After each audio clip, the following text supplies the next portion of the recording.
الله الرحمن الرحيم أمن خلق السماوات والأرض وأنزل لكم من السماء ماء فأنبتنا به حدائق ذات بهجة ما كان لكم أن تنبتوا شجرها أإله مع الله بل هم قوم يعدلون۔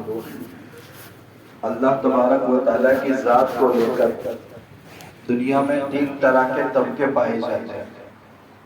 تین نظریات اللہ کی ذات کو لے کر اس دنیا میں وجود میں آئے ہیں۔ ایک نظریہ وہ ہے جو اللہ کی ذات کا نعوذ باللہ انکار کرتا ہے۔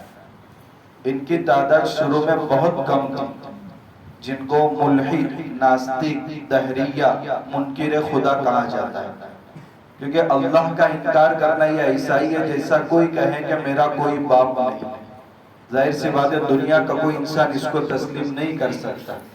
کوئی کشتی میں بیٹھا ہوا کنارے جا رہا ہے اور کہہ رہا ہے اس کشتی کا بنانے والا کوئی نہیں، اس کشتی کا ملا اور چلانے والا کوئی نہیں، خود بخود چل رہی تھی، پوری دنیا اس کو بیوقوف کہے گا۔ اس لیے اس نظریے کے حامل افراد بہت کم تھے، لیکن جب کمیونسٹ تحریک پھیلی اور روس اور بڑے ملک کے اندر اس کو اقتدار حاصل ہوا اور یورپ کے اندر عیسائیوں نے سائنسدانوں پر اور عوام پر حد سے زیادہ ظلم ڈھایا، تو وہ لوگ مذہب سے برگشتہ ہو کر کے اتنے متنفر ہو گئے کہ خدا کا بھی انکار کرنے لگے، تو آہستہ آہستہ ان کی تعداد بڑھنے لگے۔ آج یورپ میں بہت بڑا طوفان ہے الحاد اور دہریت کا، جو آہستہ آہستہ ہندوستان کے اندر بھی پیر پسار رہا۔ پھر انہوں نے اللہ کا بھی انکار کیا، آخرت کا بھی انکار کیا، رسول کی رسالت کا بھی انکار کیا، مذہب کا بھی انکار کیا۔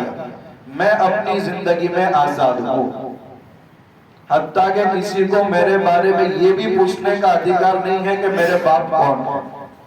اس لیے وہ نکاح کی پابندی سے بھی نکل گئے، حتیٰ کہ ماں باپ کی خدمت کا بوجھ بھی میرے سر پر نہیں ہونا چاہیے۔ ان کو اولڈ ایج ہوم کے حوالے، ان کی خدمت بھی نہیں، میں آزاد ہوں اپنی زندگی۔ یہ آزاد خیالی اسی انداز سے آئی ہے۔ دوسرا طبقہ جو اللہ کی ذات کے تعلق سے نظریہ رکھتا ہے وہ ہے شرک اور کفر کا۔ یہ انسان کے اندر اس وقت بات پیدا ہوئی جب کسی چیز سے نفع اٹھاتے ہوئے نفع نظر آیا تو انسان اس کے سامنے جھکنے لگا، یا کسی چیز سے نقصان ہوتا ہوا نظر آیا تو بھی انسان اس سے مغرور ہو گیا اور اس کے سامنے جھکنے لگا۔ سورج سے فائدہ ہو رہا ہے تو سورج کی پوجا شروع ہوئی، کسی پتھر سے فائدہ ہوا تو پتھر کی پوجا شروع ہو گئی، سانپ سے نقصان ہوتا ہوا سمجھ میں آیا تو سانپ کی پوجا شروع ہو گئی مخصوص مہینوں میں۔ حتیٰ کہ ایران کے اندر کچھ لوگوں نے خیر کا پیدا کرنے والا الگ خدا یزدا اور برائیوں کو جنم دینے والا الگ خدا جس کو اہرمن کہتے ہیں، یہ دو خدا وجود میں آ گئی۔ پھر بڑھتے بڑھتے کہاں تک نوبت پہنچی آج ہم اپنے ملک کے اندر دیکھ رہے ہیں۔ یہ دوسرا طبقہ جو اللہ کی ذات کے متعلق شرک کا عقیدہ اور نظریہ رکھتا ہے، اور اللہ کی ذات کو لے کر تیسرا طبقہ جو توحید پرست ہے، موحد ہے۔ اور یہی نصیحت حضرت ابو ہریرہ رضی اللہ تعالیٰ عنہ کو اللہ کے نبی صلی اللہ علیہ وسلم نے فرمائی تھی، یا ابا ہریرہ ان قتلت و حرقت لا تشرک باللہ، تجھے اگر قتل بھی کر دیا جائے یا تجھے جلا کر خاکستر کر دیا جائے مگر اللہ کے ساتھ کسی کو شریک مت کرنا۔ اور اسی بات کو لے کر اللہ تعالیٰ نے سوالات انبیاء کو بھیجا۔ رسول کی رسالت یعنی رسول بدلتے رہے مگر توحید کبھی نہیں بدلی۔ لا الہ الا اللہ آدم صفی اللہ، لا الہ الا اللہ نوح نجی اللہ، لا الہ الا اللہ ابراہیم خلیل اللہ، لا الہ الا اللہ اسماعیل ذبیح اللہ، لا الہ الا اللہ موسیٰ کلیم اللہ، لا الہ الا اللہ عیسیٰ روح اللہ، لا الہ الا اللہ محمد رسول اللہ۔ تو رسالت تو بدلتی رہی مگر توحید یعنی لا الہ الا اللہ میں کوئی فرق نہیں آیا۔ اور اسی بات کو پوری دنیا کے سامنے پیش کرنے کے لیے انبیاء نے اپنے جسم کو اپنے دل کو چھلنی بھی کیا۔ یہ اتنی اہمیت کے ساتھ قرآن کے ہر صفحے میں آپ کو توحید کی بات ملے، اور ان حالات کے اندر یہ توحید کا تذکرہ اور اس کا ورد کرنا یہ ہم سب کا فریضہ ہے. ہم ایک اللہ کی ذات کو پہچانیں. زمین پر جتنی بھی ساری حرکتیں ہوتی ہیں اس کے فیصلے آسمان پر ہوتے ہیں، اور ان حالات میں ہم کو کمزور نہیں پڑنا. یہ تو اللہ تعالیٰ فرماتے ہیں وَتِلْكَ الْأَيَّامُ نُدَاوِلُهَا بَيْنَ النَّاسِ. یہ حالات کی تبدیلی تو ہم لوگوں کے درمیان کرتے رہتے ہیں. بیت اللہ جس کی تعمیر موحد اعظم حضرت ابراہیم علیہ السلام نے فرمائی تھی، مگر بعد میں چل کر 3 صدیوں تک یعنی 300 سال تک اس میں بتوں کی پوجا ہوتی رہی. پھر اللہ کے نبی صلی اللہ علیہ وسلم نے جب مکہ فتح کیا، بعد میں چل کر دوبارہ توحید کا مرکز بن گیا. تو یہ حالات تو بدلتے رہتے ہیں. آیا صوفیہ مسجد کی تاریخ بھی ہمارے سامنے ہے، اس لیے گھبرانے کی ضرورت نہیں ہے. ان آیات میں اللہ تعالیٰ نے بڑے عجیب طریقے سے اپنی توحید کو سمجھایا ہے. وہ کام جو اللہ کے علاوہ اور کون کر سکتا ہے، یہ اللہ تعالیٰ فرماتے ہیں. بھلا وہ کون ہے جس نے آسمان اور زمین کو پیدا کیا؟ اس میں تو اللہ کا کوئی پارٹنر نہیں. وَأَنزَلَ لَكُم مِّنَ السَّمَاءِ مَاءً. اور وہ کون ہے جس نے آسمان سے تمہارے لیے پانی کو اتارا؟ اللہ کے علاوہ اور کوئی نہیں. فَأَنبَتْنَا بِهِ حَدَائِقَ ذَاتَ بَهْجَةٍ. ہم نے ہی تو بارونق آسمان کے پانی کے ذریعے باغات اگائے. اِلَٰهٌ مَا كَانَ لَكُمْ أَن تُنبِتُوا شَجَرَهَا. تمہاری طاقت میں نہیں تھا کہ تم اونچے اونچے درخت اگاتے. تم نے تو زمین کی خدائی کی، بیج ڈالا اور ہٹ گئے. ساری کاریگری ہماری ہے. اِلَٰهٌ مَعَ اللَّهِ. کیا اس کے باوجود بھی تم اللہ کے ساتھ کسی اور خدا کو تسلیم کرتے ہو؟ بل ہم قوم یعدلون. تم تو ایسے لوگ ہو جو دوسرے راہ کی طرف جا رہے ہو، جو راہ حق سے ہٹی ہوئی. امن جعل الارض قرارا. کون ہے وہ ذات جس نے زمین کو قرار دیا؟ زمین ٹھہری ہوئی ہے، حالانکہ اس کا استقرار پانی پر ہے، لیکن اس کے باوجود اس کو ہلنے سے محفوظ رکھ دیا تاکہ تم اونچی اونچی عمارتیں بنا سکو. یہ کون ہے اللہ کے علاوہ؟ وجعل خلالها انہارا. اسی زمین کے سینے کو ہم نے چیرا اور نہریں چلائے. اللہ کے علاوہ اور کون ہے؟ وجعل لها رواسی. اور میک اور کیل کے طور پر ہم نے پہاڑوں کو اس کے پیٹ پر کھڑا کر دیا تاکہ وہ پہاڑ کیل کا کام دے اور زمین حرکت نہ کرے. وَجَعَلَ بَيْنَ الْبَحْرَيْنِ حَاجِزًا. اور اسی زمین پر ہم نے سمندر 2 قسم کے بنائے اور ان دونوں کے درمیان آڑ بنائے. جو آڑ تم کو نظر نہیں آتی، مگر وہی آڑ دونوں دریا کے پانی کو آپس میں ملنے نہیں دیتے. یہ کام کرنے والی ذات کون ہے؟ اِلَٰهٌ مَعَ اللَّهِ. کیا اس کے باوجود بھی تم اللہ کے ساتھ کسی اور کو خدائی میں شریک کرتے ہو؟ بل اکثرهم لا يعلمون. بلکہ ان میں کے اکثر لوگ ناواقفیت کا شکار ہیں، غور نہیں کرتے. اَمَّن يُجِيبُ الْمُضْطَرَّ إِذَا دَعَاهُ. کون ہے وہ ذات جب انسان بے چین ہو جائے اور اس سے دعا کرے تو وہ اس کی دعا کو قبول کرتا ہے. وَيَكْشِفُ السُّوءَ. اور اس کی تکلیف کو دور کرتا ہے. وَيَجْعَلُكُمْ خُلَفَاءَ الْأَرْضِ. اور اللہ تم کو زمین میں اپنا نائب بنا رہا ہے. اِلَٰهٌ مَعَ اللَّهِ. کیا اس کے باوجود بھی تم اللہ کے ساتھ کسی اور کو خدا تسلیم کر رہے ہو؟ قَلِيلًا مَا تَذَكَّرُونَ. بہت کم نصیحت حاصل کرتے ہو تم. اَمَّن يَهْدِيكُمْ فِي ظُلُمَاتِ الْبَرِّ وَالْبَحْرِ. کون ہے وہ ذات جو تم کو زمین کی خشکی میں اور سمندر کی تاریکی میں تم کو راستہ دکھاتی ہے؟ وَمَن يُرْسِلُ الرِّيَاحَ بُشْرًا بَيْنَ يَدَيْ رَحْمَتِهِ.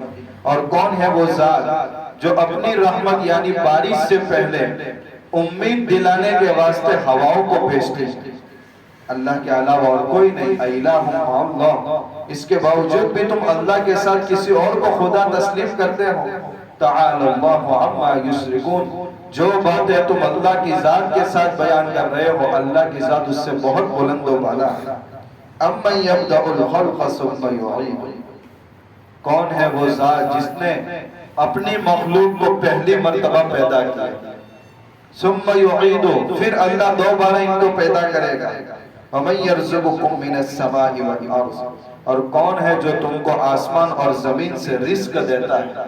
اللہ کے علاوہ اور کوئی نہیں. دیکھیں رزق کا معاملہ اور عزت کا معاملہ اللہ نے اپنے پاس رکھا ہے، ورنہ اگر انسان کے کنٹرول میں روزی ہوتی تو دنیا میں کوئی ایک روٹی کا محتاج ہوتا، کوئی کسی کو کھانے نہ دیتا۔ آج لوگ دوسروں کا ہڑپ کرنے کے چکر میں، تو روزی کا معاملہ اللہ نے اپنے قبضے میں رکھا ہے، ورنہ پوری دنیا بھوکے مر جاتی۔ اور عزت کا معاملہ بھی کوئی انسان اپنے سے دوسرے کو بڑا ہوا دیکھتا ہی نہیں، ہر ایک کو ذلیل کرنے کی فکر۔ لیکن یہ دو چیزیں اللہ نے اپنے پاس رکھی ہیں، الہ مع اللہ، کہ اس کے باوجود بھی تم اللہ کے ساتھ دوسروں کو اس کی خدائی میں شریک کرتے ہو۔ اگر تم اپنی بات میں سچے ہو، ہاتھ تو برہان ہو، لے آؤ اپنی دلیل اگر تم اپنی باتوں میں سچے ہو۔ آگے اللہ تعالیٰ فرماتے ہیں، اے نبی صاف فرما دیجئے، وہ تمام مخلوقات جو آسمان میں ہے اور زمین میں ہے، اللہ کے علاوہ کوئی غیب کی بات جانتا نہیں۔ وَمَا يَشْعُرُونَ أَيَّانَ يُبْعَثُونَ، اور ان کو یہ بھی پتہ نہیں ہے کہ دوبارہ ان کو کب زندہ کیا جائے۔ اور ایک مزید 20ویں پارے میں ہی توحید کی دلیل ہے۔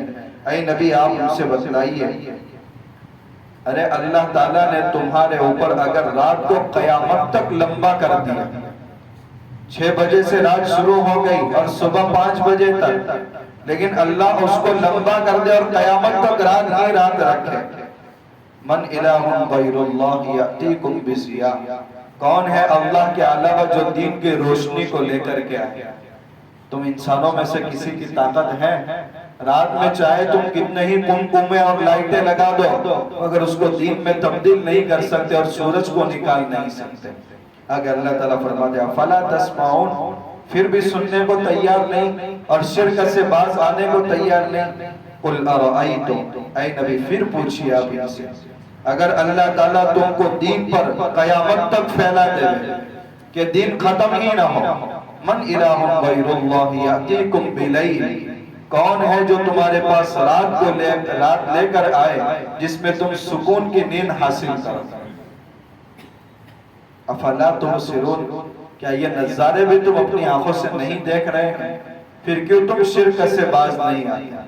پھر ایک مزید سورت اللہ تعالیٰ نے، سورہ اخلاص، قرآن کی ہر آیت میں یا ہر صفحے میں آپ کو توحید کا تذکرہ کسی نہ کسی طریقے سے ملے گا۔ اور سورہ اخلاص میں تو اللہ تعالیٰ نے حق بیان فرما دی، جس میں اللہ نے اپنی وحدانیت کو بھی بیان کیا، اپنی سمدیت کو بھی بیان کیا، لا والدیت کو بھی بیان کیا، لا ولدیت کو بھی بیان کیا، اور لا کفوئیت کو بھی بیان کیا۔ اللہ ایک ہے، اس کا کوئی شریک نہیں، اللہ بے نیاز ہے، وہ کسی کا محتاج نہیں، سارے اسی کے محتاج ہیں۔ لا والدیت، اس کا کوئی والد نہیں ہے، وہ پاک ہے ایسے رشتوں سے۔ لا ولدیت، اس کی کوئی اولاد نہیں، وہ کسی کی بھی کوئی اولاد نہیں۔ لا کفوئیت، اس کا کوئی سازی نہیں، اس کا کوئی مقابل نہیں، اس کا کوئی شریک نہیں، اس کا کوئی پارٹنر نہیں۔ تو قرآن کی ہر آیات سے اور ہر صفحے سے توحید کا تذکرہ، اور اسی کو ہمیں اپنے دل کے اندر بسانے کی ضرورت ہے۔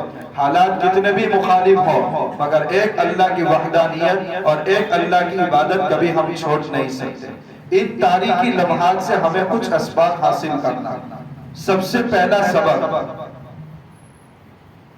یہ ہے کہ ہم اللہ کے گھروں سے اپنا رشتہ مضبوط جوڑیں۔ ایک آدمی کا مکان ہے، مگر وہ مکی کبھی اس مکان میں جاتا ہی نہیں، اس مکان کا کیا حال ہوگا؟ وہ ویران ہو جائے گا، کوئی کسی اور کے قبضے میں وہ چلا جائے گا، کوئی اور اپنی ملکیت کا اس پر دعویٰ کر لے گا۔ تو سب سے بنیادی چیز، اللہ کے گھروں سے اپنا رشتہ مضبوط کرو۔ سارے مسلمانوں میں سے 1% مسلمان فجر کی نماز پڑھتے ہیں، اور باقی 4 نمازوں میں 25 سے 20% اور زیادہ تعداد۔ کتنے مسلمان ایسے ہیں جو ہفتے سے ہفتہ مسجد میں نظر آتے ہیں، اور کتنے مسلمان ایسے ہیں کہ سال میں 1 مرتبہ عید کی نماز میں ان کی پیشانی اللہ کے سامنے جھکتی ہے، باقی پورے سال کے ساتھ ایسے ہی خالی چلے جاتے ہیں۔ اللہ کے گھروں سے اگر ہمارا رشتہ کمزور ہو گیا، پھر ہم یہ چاہیں کہ کوئی اور اللہ کے گھر کی حفاظت کرے تو یہ بے وقوفی۔ اور دوسری بات، استغفار اور دعا اور ذکر، یہ اللہ کی طرف ہم سب کو متوجہ کرنے والی چیزیں ہیں۔ تو اللہ کے گھروں کو آباد کرنا، دعا اور استغفار کرتے رہنا، انشاءاللہ ان حالات میں بھی ہم مضبوطی کے ساتھ رہیں گے۔ یہ حالات کے بادل زیادہ نہیں رہتے، بہت جلدی چھٹ جاتے ہیں، لیکن یہ مضبوط متوجہ اللہ کی طرف رہنے والوں کو مزید مضبوط کر جاتے ہیں۔ اور غفلت کے شکار لوگوں کو مزید حالات اور کمزور کرتے جاتے ہیں۔ اللہ تعالیٰ ان حالات میں پوری امت مسلمہ کی حفاظت فرمائے، کفر اور شرک اور ان تمام طریقوں سے ہماری تمام نسلوں کی بھی حفاظت فرمائے۔ سبحان اللہ۔